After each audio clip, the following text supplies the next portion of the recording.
Hi guys, and welcome back. Here is the sewing tutorial of the pajama shirt pattern we drafted in my previous tutorial. If you have not seen the tutorial yet, I'll be dropping a link in the description box for you to check out. If this looks like something you are interested in, kindly keep on watching. Now I've transferred all my pattern to the fabric. Here is the collar. I cut on fold and I cut 2 pieces because we are going to be needing 2. Then I added the fusible interface to the wrong side of the fabric. Here I have the facing for the front, okay, and here is for the back. I cut on fold. I added half an inch to the shoulder, the armhole, the front, the neckline, except for the side that I added 1 inch for the stitching allowance. And as for the facing, for you to cut out the facing, you can simply measure from the center front, right from the placket area to the middle of your shoulder slope, and you can also fold your front pattern into 2, and you cut out half of the front pattern, and you cut it out like this, just like this one that I have here. It's stopping at the middle of the front pattern. You cut 2 of it, and you're going to add fusible interface to the wrong side as well. Just like we need facing for the placket area where we are making our shirts, the same thing applies to this one too. Now we are going to proceed by starting from the front. Another thing you need to get is a piece of fabric like this. It can also be a ready-made bias tape. I'm going to be using this for the trimmings, the black trimmings that you see on it. Now the first thing you want to do is to notch the placket point. You place your pattern on your fabric and notch the point. You do the same thing on your facing. This fabric that I have here should not be more than 1 inch because you're going to be folding into 2 and you're going to be stitching about half an inch away from it. So normally if you want to make a regular one without the fabric, without the trimming, you're going to place the facing on the fabric like so, but because we are going to be having a tiny trim in between, you're going to be placing the trimming on the fabric first before you place the facing. When you fold the fabric like so, you're going to place it from the point where you notch for the placket down to the length of the shirt. You can also start from the shirt length back to the top. Okay, you're going to fold it like this, and the folded edge is going to be facing you. The folded edge of the fabric is going to be facing you, and you're going to pin it down just like you see me doing. Thank you very much for stopping by. If this is your first time, you are highly welcome. And to the returning subscriber, thank you very much. I really appreciate your support. Do not forget to like this video by clicking on the like button.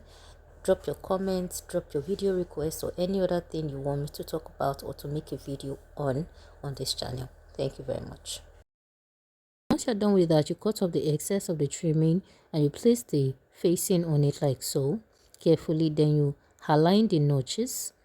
The placket notch, you align every other part of it just like you see me doing. I'm going to remove the pins on the trimming and I'm going to use it to hold all the fabrics together, so just like you see me doing.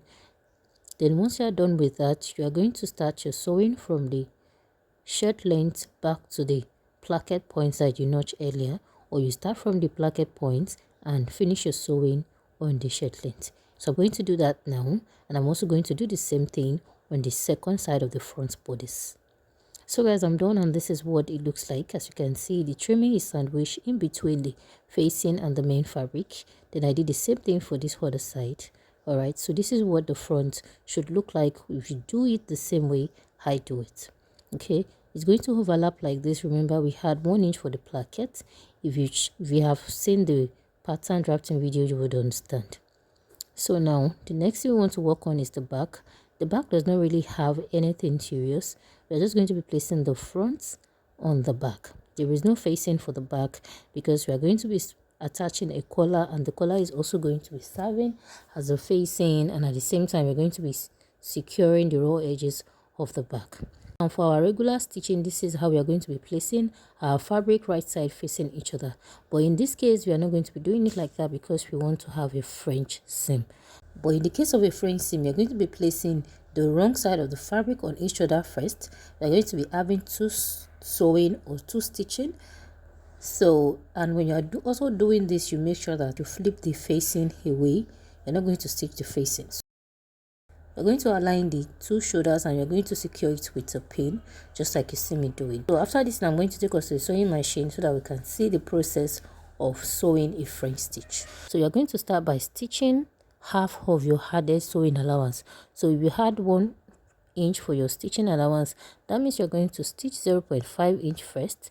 If you added 0.5, that means you're going to stitch 0.25. So that is the first stitching. Then once you're done with that, you're going to trim off a bit from it. The second stitching now, after that you turn into the wrong side for the second stitching. All right, so this time around you want to make sure that you fold your fabric very well and you stitch the remaining half of the added allowance. If it is 1 inch, that means you have 0.5 inch left, and if it is ½ inch, you know you have 0.25 or quarter of an inch left. So whatever you have left, you are going to stitch it down the second time. Then this is what it's going to look like by the time you're done. So after this, you can decide to top stitch, and you can also decide to leave it like this. So with this, you have secured and totally enclosed the raw edge of your seam. The next thing to do now is to attach the collar to the neckline. And the way we are going to be doing this, we are also going to need to work on the collar first. All right, and you need to notch the center of the back neckline and also do the same thing on your collar. Before we do that, we are going to work on the collar, and we're also going to be having the same black trimming around the collar area, around the upper part of the collar area, like so. The part that's going to be attached to the neckline is not going to have the trimming. So you're going to come with your black trimming. Your own can be another color entirely. So, and you're also going to be folding it into two, and you're going to place it around the collar, starting from this point, this edge, like so. You're going to place it all round according to the shape of the collar, just like the way you did for the center front, making sure that the folded edge of the collar is towards you, that is, it is facing you, and the raw edge is going to be inside. So just like you see me doing, you align it and you pin it down. It is necessary you work with your pins, especially when you're working with this kind of fabric that is not very stable. No matter what you're doing, just make sure you're working with pins. This makes your work more easier. So after you are done with this, you're going to place the second collar on it like so, right side facing each other. Then you're going to run your stitch on ½ an inch. I'm going this now, and this is what I have. Okay, so I already notched the center of the collar. Now I'm going to be placing the center of the collar on the center of the back neckline, right side facing each other. So we are going to be attaching this. I'm also going to secure it with a pin up to the edge like so. So when you want to sew this, you're going to stitch on the back neckline alone first. Okay, I'm going to stitch down ½ an inch because I added ½ an inch around the neckline as well. Now I'm done stitching, and this is what it will look like. So when you are done sewing, this is what you should have. You are going to stitch from one shoulder to the other. Now is when we can make use of our facing. All right, so from this point where we have our placket, you're going to sandwich the collar in between the facing and the main fabric. Then you're also going to be securing it with a pin. I like to work with pin a lot, especially when I'm working with a silk fabric. So now you're going to sandwich the collar in between the facing and the main fabric. Then you're going to pin it down, just like you see me doing. All right, starting from that point where you stop, that is the collar, that is the placket area that you notched earlier, that point where your black trimming stop. Okay, so you're going to do the same thing on the other side, and you're going to be running a stitch on 0.5 from one end to the other. So guys, I'm done, and this is what it would look like. So with this, we will be able to secure our collar easily. So this allowance that we have left on the facing, I'm going to be folding in ½ an inch, and I'm also going to be folding this top edge, and I'm going to hand stitch. So if your collar is not, then I'm also going to be folding ½ an inch on the collar like so, and I'm going to stitch it down. All right, so this method will help us have minimal sewing on the collar area. And as for the facing, I'm going to fold ½ an inch, and I'm also going to secure the edge with a thread and needle. So after this, you're going to be cutting a basic sleeve pattern. I already cut that out, and I have two. All right, so we're going to be cutting this without folding allowance, because we are going to be having our folding allowance separately. So it is a long sleeve. You are going to take your long sleeve measurement plus your stitching allowance, half an inch on the armhole, half an inch on the wrist.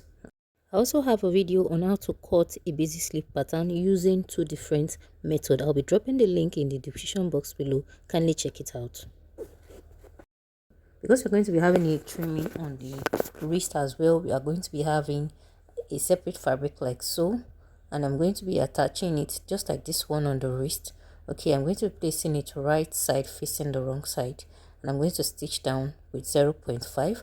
Then we're going to flip back to the right side.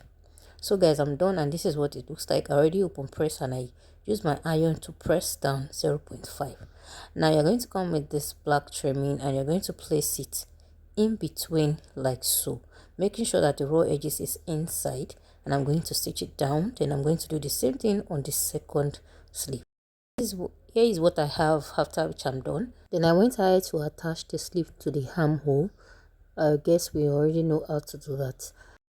So the next thing we're going to do now is to fold the hem of the shirt with the folding allowance that we had earlier. So here I have 1.5 inches.